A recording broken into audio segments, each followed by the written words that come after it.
మహాగణాధిపతే నమః. సదాశివసమారంభాం శంకరాచార్య మధ్యమాం అస్మదాచార్య పర్యంతాం వందే గురు పరంపరాం. శ్రీమాత్రే నమః.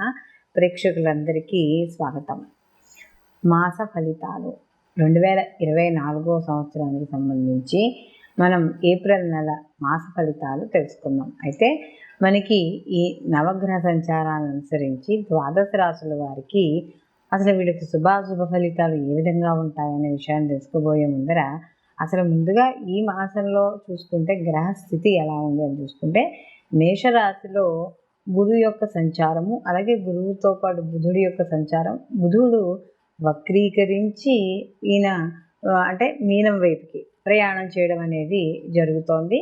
అలాగే మనకి రాహు వచ్చి మీనరాశిలో సంచారము, కేతువు వచ్చి కన్యారాశిలో సంచారము, శని భగవానుడు వచ్చి మనకి కుంభరాశిలో సంచారం, అలాగే శనితో పాటుగా ఇక్కడ కుజుడు కూడా మనకి సంచారం చేయడం అనేది జరుగుతుంది. ఈ కుజుడు ఏప్రిల్ 24వ తేదీ వరకు కూడా మనకి ఈయన శని భగవానుడితో కలిసి ప్రయాణం చేయడం అనేది జరుగుతుంది. తదనంతరం ఈయన మీనరాశిలోకి మార్పు చెందుతాడు. అలాగే రవి కూడా ఏప్రిల్ 14న మీనంలోంచి మేషంలోకి అంటే తన ఉచ్చక్షేత్రంలోకి ఈయన ఏదైతే సంచారం ఉందో అది జరుగుతుంది.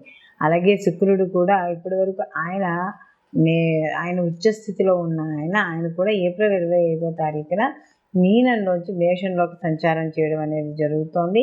అలాగే ఇక్కడ చంద్రుడు కానీ చూసుకుంటే ఈ మాస ప్రారంభంలో ఈయన ధనుస్సు రాశి నుండి అంటే మూలా నక్షత్రమే ధనుస్సు రాశి నుండి ఈయన యొక్క ప్రయాణం అనేది ఈ మాసం ఈయన మొదలు పెట్టుకోవడం అనేది జరుగుతోంది. కాబట్టి ఇప్పుడు మనం చూసుకున్నదంతా కూడా మనం చెప్పుకున్నదంతా కూడా గ్రహస్థితి. ఈ మాసంలో ఈ గ్రహాల యొక్క స్థితిగతులను బట్టి వీళ్ళకి శుభాశుభ ఫలితాలు ఏ విధంగా ఉంటాయి అనే విషయాన్ని తెలుసుకుందాం. మకర రాశికి రాశాధిపతి వచ్చి శని భగవానుడు. మకర రాశికి మనం చూసుకున్నప్పుడు ఈ రాష్ట్రాధిపతి అయిన శని భగవానుడు ద్వితీయ స్థానంలో కుజుడితో కలిసి ఆల్రెడీ అక్కడ ఆయన ప్రయాణం చేస్తున్నాడు. ఈ శనితో కుజుడు కలవడం అనేది జరుగుతోంది. అయితే ఎప్పుడైతే ద్వితీయ స్థానంలో చేయడము అందులోన ఇక్కడ వీళ్ళకి ఏనాడు శని జరగడం ఇది కూడా కనబడుతుంది. అయితే ఇక్కడ ఎప్పుడైతే శని భగవానుడితో కుజుడు కూడా అక్కడ చేరుతాడో అక్కడ ఏమవుతుంది అంటే కుటుంబ పరంగా అంటే ధనస్థానము కుటుంబ స్థానము కాబట్టి కుటుంబ విషయాల్లో కానీ కుటుంబ పెద్దల విషయాల్లో కానీ చిన్న చిన్న మనస్పర్ధలు వచ్చే అవకాశం అనేది కనబడుతోంది. అలాగే ఇక్కడ ముఖ్యంగా చూసుకున్నప్పుడు ఎవరైనా బీపీ రక్త ప్రసరణ ఇలాంటివి ఎవరైతే ఉన్నారో వాళ్ళు కాస్త జాగ్రత్త వహిస్తూ ఉండాలి. అలాగే ఏదైనా పదైన వస్తువులు వాడేటప్పుడు ఆ గాయాలు అవ్వకుండా రక్తం కళ్ళ చూసేవి కూడా జరిగే అవకాశం ఉంటుంది. కాబట్టి అలాంటివి కూడా జాగ్రత్తగా చూసుకుంటూ ఉండాలి. అలాగే వీళ్ళకి కానీ చూసుకున్నప్పుడు మకర రాశి వాళ్ళకి ఈ తృతీయ స్థానంలో ఏదైతే శుక్రుడి యొక్క సంచారం అనేది నడుస్తోందో కాస్త కొంచెం ఏదైనా ఇంట్లో స్త్రీల విషయాల్లో కానీ వాటితో కానీ వాళ్ళతో వ్యవహరించేటప్పుడు మాట్లాడేటప్పుడు ధనపరంగా కావచ్చు, ఏదైనా వ్యవహారపరంగా కావచ్చు, లేకపోతే ఉద్యోగ విషయాల్లో కావచ్చు, ఏ డిస్కషన్ పెట్టుకున్నా కూడా జాగ్రత్త వహించడం అనేది మంచిది. అలాగే వివాహానికి సంబంధించిన విషయాల్లో వాటిల్లో కూడా అనుకూలంగా ఉంటుంది. అలాగే ఎవరైతే ఉద్యోగస్తులు వ్యాపారస్తులు ఉన్నారో వాళ్ళకు కూడా కాస్త అనుకూలమైన ఫలితాలు గోచరించడం అనేది జరుగుతుంది. అయితే ఇక్కడ ముఖ్యంగా వీళ్ళు దూర ప్రయాణాలు చేయడము, అలాగే ప్రయాణాల విషయాల్లో కూడా అనుకూలంగా ఉండడం, లేదా కొంతమంది అయితే ఈ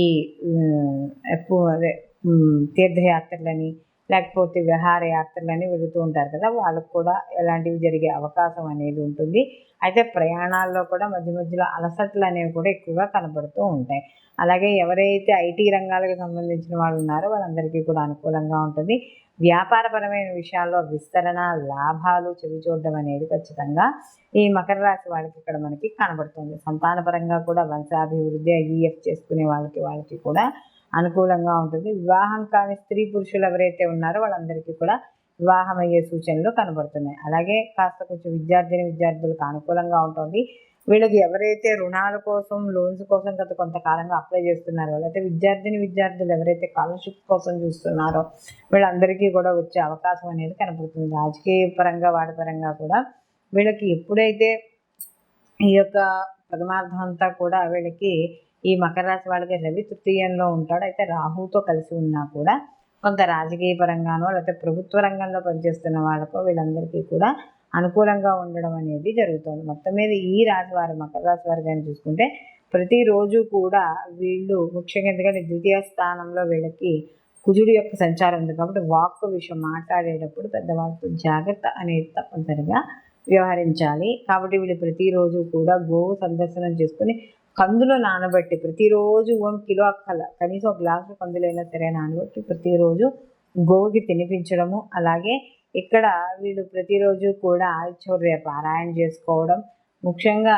ఈ యొక్క కాలభైరవాష్టకాన్ని కానీ, లేదా ఏదైనా ఇంటి ముందర ఏమైనా తిరుగుతుంటే వీధి కుక్కలు ఉంటాయి కదా, వాటిల్లో ఇంకా నల్ల కుక్క ఉంటే ఇంకా ఉత్తమము, లేదా మామూలు కుక్కలకైనా సరే అంత ఆహారాన్ని అక్కడ వాటికి వేయడం ద్వారా కొంత ఈ ప్రతికూల ఫలితాలు తగ్గడం అనేది జరుగుతుంది. అయితే మనం ఇప్పుడు ఏ రాశికి ఆ రాశికి సంబంధించిన ఫలితాలు అనేవి చెప్పుకుంటున్నాం.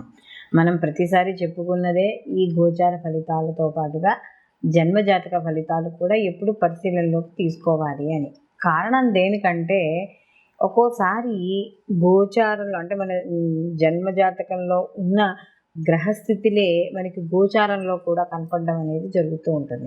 అప్పుడు వాటి యొక్క తీవ్రత అంటే శుభగ్రహాల కానీ యొక్క కలయిక అయితే ఒక రకంగా ఉంటుంది వాడి స్థితిగతులను బట్టి. అలాగే ఆ యొక్క కలయిక అనేది ఏవైతే గ్రహాలు ఉన్న కలయిక కానీ ఏవైనా శత్రుగ్రహాలు అయ్యి ఉంటే అదే స్థితిని పొందుంటే వాటి నుంచి వచ్చే ఫలితాలు వేరేగా ఉంటాయి.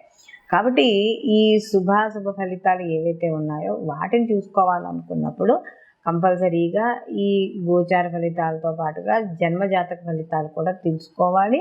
తద్వారా వాటికి కావాల్సినవి ఏవైనా పరిహారాలు ఏమైనా ఉంటే అవి చేసుకుని మనం ముందుకు వెళ్ళడం ద్వారా మన పనిలో సక్సెస్ అవుతాం. అయితే ఇక్కడ ఈ ప్రత్యేకంగా ఇప్పుడు మాత్రం మనం చూస్తున్నప్పుడు ఎలా ఉంటుందంటే కొన్ని గ్రహాలు కంబస్ట్ అయి ఉంటాయి, అంటే కలిసి ఉంటాయి. ఈ కలిసి ఉండడం వల్ల ఏమవుతుంది అంటే గోచార ఫలితాల్లో ఒక్కోసారి తీవ్రమైన మార్పులు రావడం అనేది జరుగుతుంది. ఎలా అని కానీ చూసుకున్నప్పుడు ఏవైనా కొన్ని పాపగ్రహాలు అంటే లేదా శత్రుగ్రహాలు 2 గ్రహాలు కలిసినప్పుడు 2 లేక అంతకంటే ఎక్కువ గ్రహాలు అవి కలిసి ఒక రాశిలో ఉన్నప్పుడు ఆ రాశి నుండి అంటే వాళ్ళకి మొత్తం ద్వాదశ రాశుల వారికి కూడా వాళ్ళ జన్మరాశి నుండి ఆ గ్రహాలు ఉండే స్థితిని బట్టి వాళ్ళకి మంచి చెడు సంబంధించి శుభ అశుభ ఫలితాలు పొందడం అనేది జరుగుతుంది. ప్రస్తుతానికి మనం ఇప్పుడు కానీ చూసుకుంటే ఈ మాసాల్లో చూసుకుంటే ఈ శని భగవానుడు అలాగే రవి, లేకపోతే మనకి కుజ శనులు, కుజ రవులు, లేదా కుజ రాహువులు, అలాగే రవి రాహువులు ఈ కలయిక ఏదైతే ఉందో ఇది కొంత అంటే కొంత సమాజంలో కావచ్చు, కొంత వ్యక్తిగతంగా కావచ్చు, కొంత వ్యతిరేక ఫలితాలను ఇవ్వడం అనేది జరుగుతోంది. అంటే కాస్త అంటే ఎక్కువగా యాక్సిడెంట్స్ అవ్వడం కానీ, లేకపోతే గొడవలు అవ్వడం కానీ, అల్లర్లు జరగడం కానీ, ఏదో రకంగా ఇలా దేశంలో ఏదో ఒక మూల కావచ్చు, లేకపోతే వ్యక్తిగత జాతకాల్లో చూసుకున్నప్పుడు గోచార ప్రకారంగా కూడా కొంత వాళ్ళకి ఈ ఇంట్లో కావచ్చు, లేకపోతే ఏదైనా వాళ్ళు చేసే వ్యాపార సంస్థల్లో కావచ్చు, ఇలా కాస్త మానసిక అశాంతి అనేది ఏర్పడుతూ ఉంటుందనేది మనకి ఇక్కడ కనబడుతుంది. కాబట్టి ఇక్కడ ఈ గోచార ఫలితాలతో పాటు జన్మజాతక ఫలితాలు, అలాగే గోచారంలో కూడా ఉన్న మిగతా గ్రహాల యొక్క స్థితి ఏమిటి, ఏదైనా పాప